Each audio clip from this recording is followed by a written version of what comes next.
What's going on, everybody? Welcome to Fantasy Hockey Picks and Bets presented by Prize Picks. I'm your host, Chris Meaney. Thanks for taking the time to hang out on the Mayo Media Network. 2 games on the ice this evening.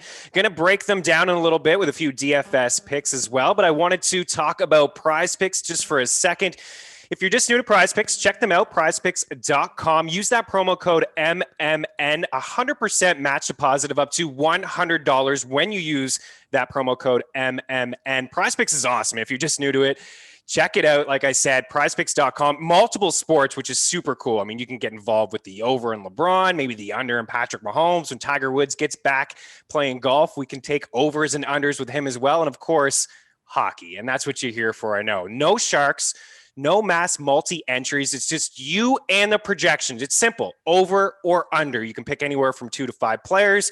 You can win up to 10 times on any entry. You can download the app at the App Store or Google Play. So I have a few picks for you today. I'm going to present the Prize Picks play of the day, talking about 2 hockey players. There's only 2 games, so even still, with just 2 games, several options to choose from over at prizepicks.com. So the scoring is simple. 3 points for a goal, 2 points for assist, half a point for a shot. My strategy also going to be simple. I'm going to be taking volume shooters. You get a solid floor there. They find the back of the net and you're well on your way. So 2 players I'm taking a look at today, David Pastrnak and Braden Point. Let's start with David Pastrnak. He's been in the lineup for 2 games now. He's played 20 minutes in each of those games, so he's fresh. There's no need to worry about his ice time being limited, and he looks really good to start the season. He's got 2 goals, 3 points, and 12 shots on goal. And if you look at last year, 48 goals, he averaged 3.9 shots per game. So there's a solid floor there as well. And this is all about the matchup for me against the Philadelphia Flyers. You look overall, 5-on-5 numbers per 60 minutes. They've allowed 31 shots per 60 minutes at 5-on-5. That's the 6th most in the NHL. 2.6 goals against. That's a top 10 mark at 5-on-5. 24 scoring chances per 60 minutes at 5-on-5. Also a top 10 mark. And 33 shots per game allowed overall, the 3rd most in the NHL, without their top defensive forward again tonight in Sean Couturier. So I like that top line. Give me the over 5.5 for David Pastrnak. The other guy I'm taking a look at here is Braden Point. His prop total is set at 4 against the Detroit Red Wings. This is mostly about Detroit, but also Tampa Bay as well. I mean, Point has hit the score sheet in 6 of 7 so far this year. He's got 3 goals and 8 points over that span, at least 2 shots on goal in every game this year. So a nice floor there as well. 23 shots overall. The Red Wings, the 6th most goals allowed per game so far, and the worst penalty kill in the NHL. We know how talented Tampa Bay is on offense. So you look at this Lightning team, top 10 in shot attempts, shots for, goals for, expected goals, number 1 in high danger chances for, number 3 in scoring chances for. They get on a power play, it's game over. So give me the over on Braden Point and David Pastrnak. Use that promo code MMN, 100% deposit match of up to $100. Check out prizepicks.com. So with that out of the way, 2 games, as I mentioned, let's bring in, we got the GriffDogg DFS, Griffin Swanson, here to break down a couple games. What's going on, Griff? A whole lot, Meaney. I was talking with Matt before I hopped on here. Been pretty spoiled these first 3 weeks of hockey out here in Denver. Growing up in northern Minnesota, hockey season usually means snow on the ground, about a high of 0 degrees Fahrenheit. It's been mid-50s, low 60s out here in Denver. So got the windows open, got the door open, got all the games on, and no complaints here to kick off the season.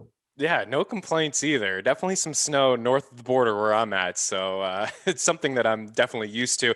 Are you familiar with Prize Picks? Pretty cool. Something I didn't say off the top. I mean, you don't have to get both games right. There's a couple different options. You could have the power play where you have to hit 2. I'm pretty confident in these picks. So that's how I roll. I'm going to go all in with the power play. But you could do a flex play where, you know, if you take the over on Point and Pastrnak, you just have to hit one of those. If you get both, you get 2 times your payout, but you just have to hit one. Are you with me on Pastrnak? Maybe not so much on Point. Steven Stamkos was available on Prize Picks as well. His was at 4.4. I just wanted to take Point and get, you know, the lower projection. How do you feel about those players tonight? Yeah, Pastrnak especially, dude's been firing the puck in his first 2 games, already has 2 goals. Certainly looked like he hasn't missed a beat since coming back. So I like that one for sure. You know, playing on that top line with Patrice Bergeron and Brad Marchand, playing on that top power play. the opportunity is certainly going to be there. And again, this guy is not afraid to shoot the puck. I like Point as well. I'd probably lean Stamkos myself. Does tend to shoot the puck more himself. Point more of a playmaker, but Point still a good play either way. That top line in Tampa firing on all cylinders, picking up where they left off since the bubble. So like both those picks, but yeah, don't sleep on Stamkos either. Yeah, get yourself involved with Stamkos. I think that's a pretty good call as well. Yeah, Pasta, I mean, he just loves to shoot so much. It's 12 shots in 2 games is it's something we could see quite often from him the rest of the way, and that line is just lethal at 5-on-5. So 2 games, as I mentioned, on the ice. We got an early game here, early for you, 5:30 Eastern. So you want to get those DraftKings lineups set, get your picks in pretty early. Let's start with the Bolts and the Red Wings. We have Tampa Bay, heavy home favorites here, Griff, minus 304. They're 3-4 against the spread. We have Detroit plus 255, 6-4 against the spread. The total 5.5. Man, you got to obviously lay a lot of juice here with the Bolts. You know, you and I were chatting before we came on here. Detroit has played pretty competitive games so far this season. They've spread out their offense, limited offense. That's what it is. They just can't generate too much. And they've mixed guys around here on different lines. Bobby Ryan has been a nice surprise. Tyler Bertuzzi has had a decent start to the season, but now he's going to be sidelined for the next 4 to 6 weeks with an injury. Are you laying the juice here with the Bolts? Are you thinking about them on the puck line? Like, how do you treat this game? Yeah, I'm looking more so puck line right now, minus 1.5. It's not something I typically chase, but the Lightning playing at home right now against the Red Wings is interesting. Probably too much juice at minus 315 to lay them on the money line myself. But yeah, puck line looks good to me. I mean, Tampa Bay has been very good at home to start the season. They scored at least 4 goals in each of their 4 games, have 19 goals in 4 games. So they're playing very well at home. Like you said, this Red Wings team, I'm not 100% sure what they're doing with their lines, at least 1 through 3. Looks like they're trying to spread out Larkin, Mantha, and Bertuzzi when he was playing. So I don't understand that. Would like to see Mantha play with Larkin a little bit tonight. But yeah, I'll take the Bolts at minus 1.5. Yeah, I agree. I think that's the way to do it. If there was multiple games, we can throw in Tampa in a parlay, kind of like what we've been doing with the Oilers against the Sens over the past couple of days, right? Heavy home favorites, but you chuck them in on a 3 or 4 game parlay, and it just feels a little bit better. Anyways, I'm looking at some shot props here tonight. You mentioned Stamkos. He's juiced up a little bit, minus 162. Geez, he's bumped up. He was minus 155 about an hour ago. We're recording decently early here on a Wednesday. So minus 162. 2.5 shots. Braden Point. I think I'm all in on Braden Point tonight, I guess. Minus 118 over 2.5. You're right. He is a pass first guy, and he tends to just pass it off a little bit. And it is frustrating to watch that because he's so explosive. I don't want to compare him to Nathan McKinnon, even though these two played in the World Junior Championships like years ago and they just lit it up. But he gets a couple shots off the rush, right? It's one of those guys who is just so explosive. He can take it end to end, and if he gets in, creates that chance into the zone. Sometimes he shoots it. You get 1 or 2 shots per game, usually just off the rush. I like both of those guys. The over. Bobby Ryan 1.5, but it's minus 240. So no thanks there. Dylan Larkin is somebody I usually consider, but he's always set at 3.5, Griff. That's a little high. It's plus 125. Yeah, I can imagine he's going to see a lot of Victor Hedman tonight as well. Yes. And that's one guy I tend to avoid playing on the blue line. But Larkin has been surprisingly good here. And maybe I shouldn't use the word surprisingly because he is a talented player. But anytime you're rostering these Red Wings players or betting on them, there's always some uncertainty there. So Larkin has been good. It looks like he's taken this captain very seriously, and he's played well trying to lead that team. But still a lot of missing pieces. 3.5 is probably too much for me for a shot prop for Larkin. It is plus 125, which is nice, but him getting 4 shots in this game, I see that, probably not happening more times than not. So probably not going to go there, but I do like the point call at 2.5 over. They played 7 games so far this year already, and he's hit that prop in 5 of those games. So like you said, he shoots off the rush, playing on that top power play. Opportunity is certainly going to be there. You're looking for Stamkos, but that's not to say Braden Point isn't going to shoot the puck. So I like him at 2.5. There's a lot of juice on Stamkos at minus 162, but probably a pretty good chance he hits the over at 2.5 as well. So yeah, I'm certainly leaning more so on the Tampa Bay side of things. Like you said, Detroit's played better here than I probably anticipated to start the season, but playing on the road here against the defending Stanley Cup champions, don't have a whole lot of interest in that myself. Yeah, don't blame you. Yeah, I think you can get involved here with, the fact that Tampa's so juiced up. Maybe if your book allows it, you just get involved with these shot props. So, over at DraftKings and uh, the point in the Stamkos, or you can get involved maybe with the 2 points, right? A 2 point night for Braden Point is plus 175. A 2 point night for Steven Stamkos is plus 140. Those are two bets that I like. They kind of correlate one of the two, right? If Stammer's going to get some points, points going to be involved. You most likely can't parlay them together depending on your book. If you can, good for you, but take a shot on both of these guys. I lean Point here, the plus 175. Might as well go all in with him. First goal as well as plus 900, but you're dead on. The shooter between the two is Stamkos, and he is 8-1 for a first goal too, if you want to get involved there as well. The second game tonight, the Flyers and the Bruins. We talked at length already about David Pastrnak, minus 129, the Bruins. So home dogs here, the Philadelphia Flyers, plus 112, 6-4 against the spread, 3-6 Boston on the year. The total, again, 5.5, just like the first game. Do you have a feel here? I kind of like the over in this game right away. Both they played twice already this year. Both those games finished above 7 goals. Both those games were in Boston, and Boston won both those games 6-1 and 5-4. So it looks like Boston has their number early here. But yeah, I like the over at 5.5. Both these teams, scoring some goals to start the season, above 3 goals per game. So I like that. Looking like now Philly's at 3.5 goals and Boston at 3.11. So they're averaging over the 5.5 mark right away. But just looking at some of the history here already, seems like these guys aren't afraid to score against one another. So over 5.5 looks good to me. Yeah, is this a trend that's going to continue with the Flyers until maybe they get Sean Couturier back? I know the Bruins have struggled to score goals 5-on-5. Early on they did, and they've got Pastrnak back that's going to really help them. But Sean Couturier out of this lineup is an issue for them defensively, I believe. 100%, especially against that top line in Boston. That's not to say he would shut them down shift after shift, because you could argue that first line in Boston is the best line in hockey. But with that being said, yeah, Couturier missing out here. Shutting down Bergeron is really big. One of the best two-way centermen in the league. And Couturier is himself too. So that's a pretty big loss for them. I think this first line kind of has their way tonight. Gets a lot of shots, could find the score sheet pretty easily as well. But yeah, I think you're spot on there. Anytime you have your top defensive centerman out, that top line should get a little more opportunity. Yeah, they are struggling defensively, I've noticed, because they're a team really the last year that they were tight, right? I mean, Alain Vigneault plays this tight system, the style. You got Hayes, who's a decent, defensive center, as well as Couturier there, and three lines who can score, and they don't really give up a whole lot. But looking at their 5-on-5 numbers, they have struggled. Since Couturier has been out, it's really been noticeable. So let's over to DraftKings and try to figure out where we're going to go here with two games. Going to probably have to be a little unique with our lineups. Let's start at the center position. We got Patrice Bergeron up there, Braden Point, Dylan Larkin, Kevin Hayes. Anthony Cirelli is probably one of those guys that maybe you can get involved with to be a little unique tonight. David Krejci in there, Robbie Fabry. Keep an eye on him. He was on the COVID protocol list. I believe he is good to go, though. Yanni Gourde and Coyle and Patrick to round out the center position. Are you spending up at the top with Bergeron and getting a piece of this top line in Boston? Yeah, I think either one of those first lines, whether it's the first line for Tampa or first line for Boston, I do want some exposure to that.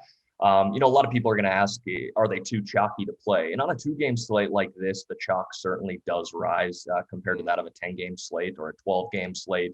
But that doesn't mean I'm going to completely fade the chalk. These guys are expensive enough to where we can put them in our lineup and then fill out the rest of our lineup with $4,000, $3,000 price guys. So I'm not going to avoid the chalk at the top. Give me Bergeron, give me Point.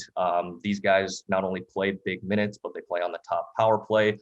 And the wingers they got around them are pretty lethal as well. So yeah, you're likely going to see heavy ownership on these guys, but that doesn't mean that we can't roster them. I'll get contrarian elsewhere. Would you think about Anthony Cirelli? 21 minutes in his last game. He's got 7 points in the season. He's hit the score sheet in every game but two. Just, getting a lot of ice time there, getting a little bit more PP time without Kucherov in this lineup and shooting the puck a little bit too. I mean, he's got 4-3-2. One game against Columbus, he didn't hit the score sheet, didn't even have a shot on goal. I wonder if he even played. 3 shots and then 1-1. Would you consider him, or is it just what you said, spending up at center, eating the chalk a little bit? Let's take arguably the two best players on the ice tonight in Point and Bergeron, or would you maybe mix in Cirelli as like a little bit of salary cap relief? Don't have any issue with that at all. Actually, both those lines for Tampa and Boston are intriguing. Second lines, they're getting power play time as well. It's a great way to kind of pivot away from that first line, and maybe that's what you do, is maybe you target one of those first lines and then go with a second or third line stack to fill out the rest of your lineup. There's ways to get creative on these 2-game slates, and that's definitely one way to do it, is targeting these second and third lines. So yeah, Cirelli's been good, averaging 9.4 DraftKings points per game. If we're trying to shoot for 3-4 times value, it's not crazy to think that this guy could get 15 to 20 DraftKings points. Doesn't shoot the puck as much as I'd probably like him to, but got some wingers around him that can. Killorn can certainly bury the puck. And, that's kind of what I target as well, is who are some of these wingers on the second and third line that are playing top power play minutes. Alex Killorn is a guy like that, and I'm sure we'll touch on that in the wings. But yeah, give me some second and third line stacks as well. Really like that third line out of Philly. We got JVR, who's been tearing it up to start the season. But yeah, there's a lot of different ways that we can get contrarian here, and the second and third line certainly don't look bad. Yeah, they don't look bad. And one of the better lines in Tampa's Cup run last year was Yanni Gourde, Blake Coleman, and Barclay Goodrow. I don't know if you need to get that crazy on, potential 2-game slate here, but this was a line that I was definitely attacking in, when there was at least 3 to 6 games on the slate. But I do like Gourde. He is interesting if you want to get involved with maybe that second power play unit. Like, that's kind of the way. I mentioned Detroit's PK at the top of the show is the worst in the league, and it was a bottom 5 PK last year too. So you can get Cirelli on that second unit, maybe Yanni Gourde, who runs the point on the power play with Sergachev, maybe Johnson, Cirelli, Gourde is kind of a unique way to build your lineups here. Yeah, you mentioned the Flyers and JVR. What is going on with JVR? He's got 5 goals, 8 assists on the season. He's fresh off a 4-assist game. He's got 8 points over a 4-game point streak. Looking like the JVR that got paid a couple years ago. He's not at the top here in wingers, but he is 4-7 on DK. He's still a decent value. Pastrnak 8-3, Stammer 8-1, Marchand 7-6, Palat 5-4. So a huge drop off after those top 3 guys. Konechny, who's a healthy scratch the other day, still don't even really know why. 4-9 for Konechny there. Bertuzzi mentioned he's out of the lineup. Killorn. Giroux is a nice value, but doesn't shoot the puck a ton. 4-3. Voracek in there as well. Same sort of deal. Does not like to shoot the puck. 4K. Anthony Mantha is a guy that really likes to shoot the puck. 3. And then we got Nick Ritchie, who I'd like quite a bit. Griff. I think people are starting to slowly be on him, but I've noticed in tournaments his ownership has been low, really, for a guy who is on the first power play unit, right? Arguably one of the best power plays in the NHL. Even with Pastrnak returning to the lineup a couple days ago, Ritchie was still on that top unit, and he scored a power play goal. I mean, he's got 4 goals, 8 points in the season. 3 of his 4 goals have been power play markers. He's getting a lot of ice time, 18 minutes in back-to-back games, shooting the puck a ton as well, which is something that I like. So who are the wingers that stand out for you tonight? Yeah, I mean, you look right at the top, the first 4 guys that are playing on that top line in Boston or playing in that top line in Tampa. So they're going to be expensive, but they're also going to be chalk as well. And so, look, I'm not afraid to go there. All 4 of those guys right at the top, basically kind of just tailor off of what we said about Bergeron and Point, playing top minutes, playing top power play, and all 6 of those guys pretty damn talented. So if I'm getting away from that, yeah, like I said, JVR has been lights out to start the season. 5 goals, 8 assists, 13 points in 10 games. The ice time is a little sporadic. Sometimes we'll see him only play 12 minutes. Other nights it's closer to 18. So, that's one thing that you do kind of gamble on with some of these third line players, is sometimes they just don't get quite as much ice time. But Philly's been able to spread out the depth a little bit there within their top 3 lines. And that third line seems to be clicking right now. So he's one guy that I'll certainly play tonight. getting some top power play minutes as well. And when a guy is hot, he's hot in the NHL. So not going to fade that for sure. And then, like you said, basically Killorn, Ritchie, those guys that are still getting big minutes, but playing top power play time in the low 4K range or even the high 3K range, that is what's going to stick out to me. Want to be chasing opportunity on a 2-game slate like this. And that doesn't necessarily mean just getting on the score sheet. Are you blocking shots? Are you getting shot attempts and just ice time in general? So those are things that I certainly want to be targeting. But yeah, again, just want to be targeting teams that can score. Boston and Tampa really look like they've been doing that to start the year here. Craig Smith is another guy that's playing on that second line in Boston, has 5 points in 8 games. So the pricing isn't crazy here. It's going to allow us to, pay down for some of these lower priced wingers while paying up for, some of those top lines in Boston and Tampa as well. Yeah, Craig Smith is another guy. I believe, Maddie, we may have given up his shot prop last week. I'm not sure. I've given out a lot of shot props over at ftnbets.com. Use that promo code Meaney or Mayo. Get yourself involved. But he's a volume shooter. Another guy, right? 3 last game, 3 before, 4 before that, 7 before. I mean, this is a guy who's put at least 3 pucks on net in 5 of his past 6 games, and he's starting to get going. He's streaky. A lot of these guys are streaky. Just ask Tyler Toffoli, right? I mean, this guy may not score again the rest of the year unless the Canucks are on the schedule, but a lot of these players, once they get into a bit of a groove, they start feeling themselves a little bit. And I think he's one of those guys. You're right. There is a lot of value here where we can take some of these top guys, get involved with that top line in Tampa or that top line in Boston, and maybe just take a little bit of value with these Flyers guys who are feeling it, or Craig Smith or Ritchie in there as well. Got this weird feeling about Tyler Johnson tonight. I don't know why. He's not a guy that I usually play, but at 3-2, I'm kind of intrigued. And then Joel Farabee, who's on that explosive line that's been great. He's fresh off a hat trick. I know people be chasing him a little bit, but 8 points in 10 games. He's actually a really good player. Yeah. So I don't think that what he did was a fluke. And he had the big game too. The opening night in the NHL, he hit the score sheet. I think he had 3 points, 4 points. He had 3 assists, and then some time on the power play as well. It's a creative power play. I mean, both teams are really good at power play. It seems like we're not going to pick one Red Wing tonight. As we move over to defense, there is one I guess we could in Philip Hronek at 4K, but what are you hoping for? You just hope he blocks a bunch of shots. Maybe he can get some points. He does have 6 points in 10 games.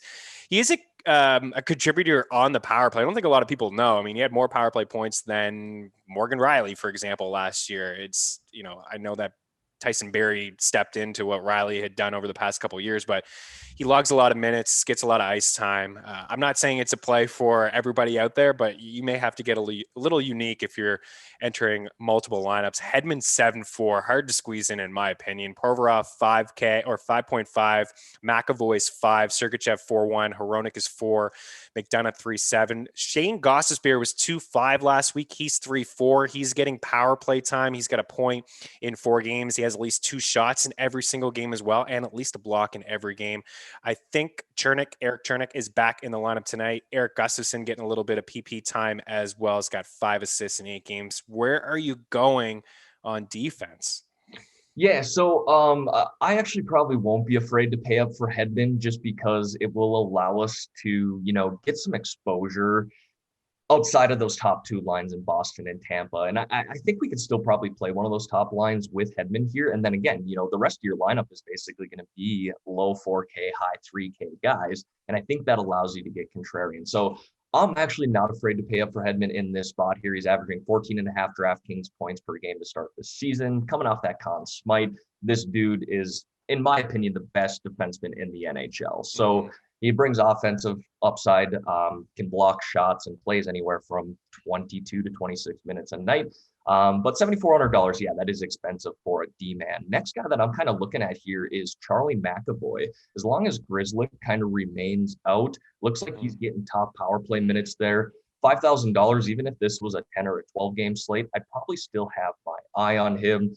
He's not a guy that gets on the score sheet every single night necessarily, but that being said, he does have a point in 5 games straight here. When you're playing with top-end talent like Pastrnak, Bergeron, and Marchand on that top power play, opportunity will certainly be there, and there's no lack of minutes for this guy either. So I like Charlie McAvoy there at 5,000. And then I think you hit the nail on the head there with Gostisbehere at 3.4K. When we watched this guy play his rookie year, there were times we thought this guy is going to be lights out for years to come. And then he kind of just took a step back, maybe just coming out of college, just had a little extra energy. And, something like I said, when hockey players get hot, they stay hot. And that's what we saw for him, but kind of fell off the face of the earth a little bit and played well here in the last 4 games. So that's the guy that stuck out to me. What was actually kind of crazy, in my opinion, is this guy got 50% of the power play time in their last game over Provorov. I don't know if that's something that's going to continue going forward. I can't imagine it will, but that's the stats we have to go off of. And at 3.4K, that's a great low-end defensive option. Yeah, I think the only issue with him over the past couple of years was just his defensive game, right? And you bring in Vino, and it doesn't, if he's turning the puck over, it's not sitting well with him, right? There's no question. I'm looking at 3 minutes of power play time in the opener. He's had at least a minute in every game. 155 in his last game, to your point, over Provorov. So he's very skilled, talented. He can distribute the puck, and that's what I liked about him in his rookie years. He just seemed fearless, like you go end to end at any moment, but just explosive on the power play. Yeah, I like the Hedman call. It's hard to argue. I'm trying to fit in Point, Stammer, Hedman, and then you get McAvoy in there, or you spend down on Gostisbehere. You really are going to have to get involved with some of those cheap values, like we mentioned in the 4K range, the Sorellis or the Smiths of the world, or some of those Flyers guys. But in goal, it's tough. Like, you're going to have to spin up here. We got Vasilevsky at 8-2. I wonder if Curtis McElhinney will finally make a start tonight. They got back-to-back. It's not back-to-back nights, but back-to-back games here against Detroit. Let's give Vasilevsky a bit of a break, shall we? He's 8K. Rask is getting the start tonight at 7-9. Hart is 7-7, and then Brian Elliott is 7-5. But I don't think we're going there with Philly if we like Boston so much. So what are you doing here in goal? Is it just Rask or whoever starts in Tampa? My only cause for concern rostering the Tampa goalie is no shots? How many shots are the Red Wings going to get? Right. Realistically, it could be less than 20, right? Yeah. So that is my cause for concern. Yeah, I think Tampa gets the win here. Minus 300 something to win tonight. Juice is there. So if you're looking for purely just to get a win, I think the route is to just go with the Tampa goalie. But yeah, that's the question you got to ask yourself is how many DraftKings points do you really rack up against a Detroit team that not much a whole lot here? Yeah. So I struggle with that. I got to assume they're going to give McElhinney a chance here, but we don't see the P next to the name quite yet. So that's something to keep an eye on. $8,200. Honestly, I think Vasilevsky should be closer to $9,000 on this 2-game slate. Pay up for the goalie is what DraftKings should have made you do, but we're getting them here at a discount, in my opinion. So yeah, that's the safe route to go.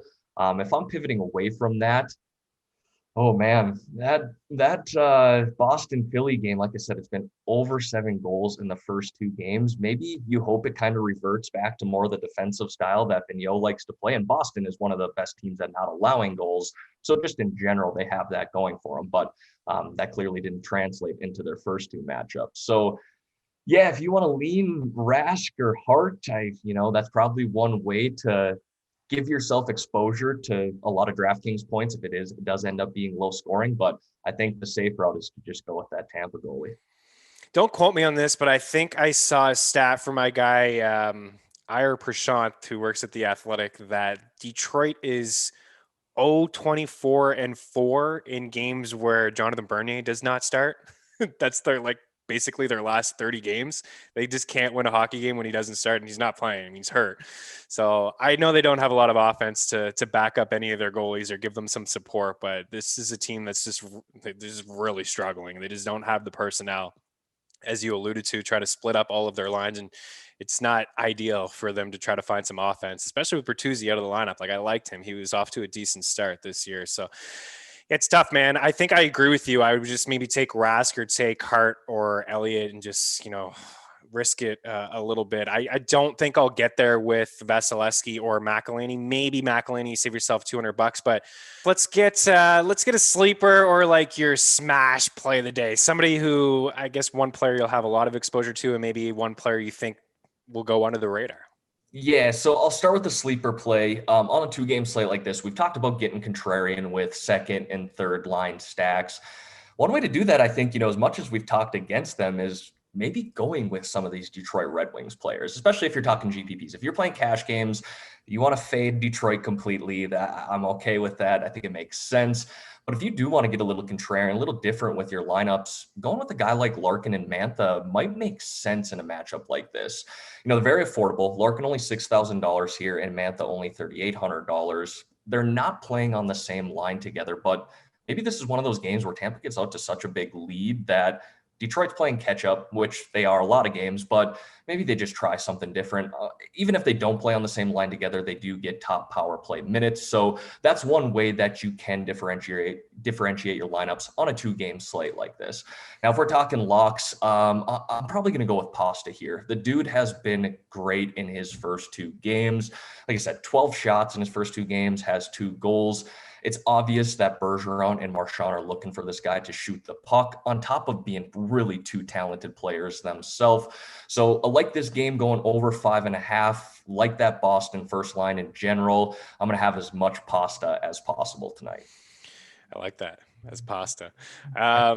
Yeah, maybe if McElhinney gets the start, maybe we should get involved with Detroit just a little bit here. I was just taking a little glance at his game log last year. I mean, 4 goals, 3, 3, 3, 5, 3, 3, 6, 3, 3, 4. Like he allowed 3 to Ottawa last year in a game. So maybe that's the reason he's not getting between the pipes to start the season.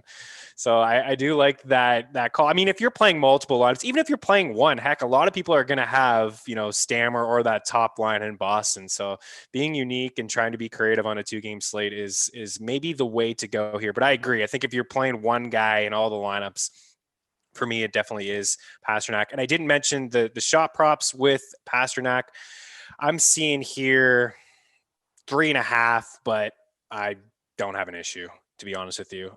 It is minus 155. You have to get on that right away. But as I mentioned, 3.9 shots per game last season, 12 in 2 games. Bergeron is 3.5 as well. It's plus money, but I'd rather go with Pasta. Kevin Hayes, 2.5 plus 110 is interesting as well. Travis Konechny is somebody that I would consider at some point, but not tonight, not for me. You take a look at just Pastrnak, his shot. You can get involved with the 2 points, like we said with Braden Point and Steven Stamkos. He's plus 165 to have a 2-point night. Bergeron to have a 2-point night is plus 195. The first goal, Pastrnak. We're all in, guys, on Pastrnak and Braden Point. Matt, you got a recap of the picks? Yep, you are starting to get on a bit of a heater, my friend. You went maybe 5 for 6 on the last show. You hit the Pittsburgh money line, the Boston money line, Tampa money line, Montreal money line. You messaged me about the Flames comeback at the end of the second period, and it happened, just speaking it into fruition. The only thing you missed on was the Pittsburgh over. And if you tailed Meaney's first goals, you did end up getting Suzuki. And I think the subliminal messaging from the last show with all of the cop talk also happened there as well. So, yeah, you're doing quite well, my friend. You are as well, buddy. You are on the absolute heater. So maybe the luck is rubbing off. It's the show. Bit. It's the show. It's the show. Fair enough. Griff, start with you. You give the picks. Who's winning the games tonight? Yeah, so I am going to take Tampa Bay at minus 1.5, assuming we do get Vasilevsky to start. Like you said, it's something we don't know 100% yet. We do come to find out that McElhinney is starting, then I probably will stay away from minus 1.5 there. But assuming Vasilevsky gets the go tonight, give me Tampa Bay at minus 1.5. And that Bruins and Philly game, man, I mean, I do think it could go either way. I like Philly back at home here, but it's still the Bruins money line for me on the road. Okay. Yeah, I'm with you. I like Tampa on the puck line. I usually stay away as well from the puck line. I know Maddie's a big puck line guy and he's had success with the puck line so far this season. I will go Tampa, 1.5 goals. I will admit, though, honestly, if McElhinney is in there, I may just go Tampa in the over. I just think maybe there'll be a little bit more offense there. But Boston, I do like. I like the call by you as well, over. So I'll just go Tampa puck line, Boston, and the over. The first goals for me are Point and Pastrnak. But guys, like, grain of salt with the points, right? With the first goals, it's not going to happen every day. I know a lot of people are asking me for first goals, and we've been successful here, and I'm happy to see the screenshots. I hope they continue. But I think there's a better opportunity you get involved with maybe the shots. So 2.5 shots for Point or Stamkos. Both of those guys pretty solid. The 3.5 for Pasternak. What I really do like tonight, though, is the Point, 2 points plus 175, and then Pasternak as well, 2 points plus money there. So good luck. I know it's only 2 games. The guys will be back tomorrow. It's a full slate, lots of games, and I'll be back on Friday with Cam Stewart as well. So check out prizepicks.com. Use that promo code MMN, 100% first deposit match of up to $100 when you do so. Pass it over, Braden Point over. I'm Chris Meaney. A shout out to Griff, my guy, DFS Griff, right? That's the Twitter handle. That's where they can follow you. GriffDogg, DFS. GriffDogg. How could I forget dog? That's right. Double G. Shout out Snoop. That's my guy. I've been a fan since I've been like 10 years old. So yeah, Nice. Double G. Can't forget that. Snoop a loop. Next time, bring your green hat. We'll have some fun. Yeah, All right, from Griff, myself, Matty Best, Chris Meaney here with you. Prize Picks. Check it out. MMN. Have a good one. Cheers.